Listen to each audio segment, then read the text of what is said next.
ఓం శ్రీ మాత్రే నమః. మిథున రాశి వారికి ఈ మాసం మొత్తం కూడా చక్కగా కలిసి వస్తుందనే చెప్పవచ్చు. స్త్రీలు మాత్రం ప్రయాణ విషయంలో కొంచెం జాగ్రత్త వహించటము అనేది అవసరము. విలువైన ఖరీదైన వస్తువులు కొనుగోలు చేసే అవకాశం కూడా ఎక్కువగా ఉంటుంది. అలాగే స్థిరాస్తి విషయమే కూడా ఒక నిర్ణయం తీసుకునే అవకాశం కూడా ఎక్కువగా ఉంటుంది ఈ రాశి వారికి. విద్యార్థులకు చాలా చాలా అనుకూలంగా ఉంది అని చెప్పవచ్చు. ఉద్యోగ ప్రయత్నం చేస్తున్నటువంటి వారికి కూడా శుభవార్త అనేది తప్పనిసరిగా వినగలుగుతారు. వ్యాపారస్తులు అధిక లాభాలు పొందే అవకాశం కూడా ఎక్కువగా ఉంటుంది. వీరు కొంచెం వీళ్ళకంటే పెద్దవాళ్ళు ఉన్నత పదవుల్లో ఉన్న వాళ్ళతోటి కొంచెం గౌరవంగా జాగ్రత్తగా ఆచితూచి మాట్లాడటం చాలా చాలా అవసరము.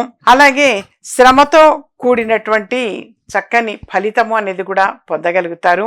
వీరు ప్రతిరోజు కూడా శివుడికి అభిషేకం చేసుకోవటము చాలా చాలా మంచిది. ప్రధానంగా గురువారం నాడు కూడా శివుడికి అభిషేకము అనేది చేయటము వీరికి అన్ని విధాలా కలిసి వస్తుంది. ప్రతిరోజు కూడా ఓం నమఃశివాయ మంత్రాన్ని 108 సార్లు జపించటం చాలా మంచిది.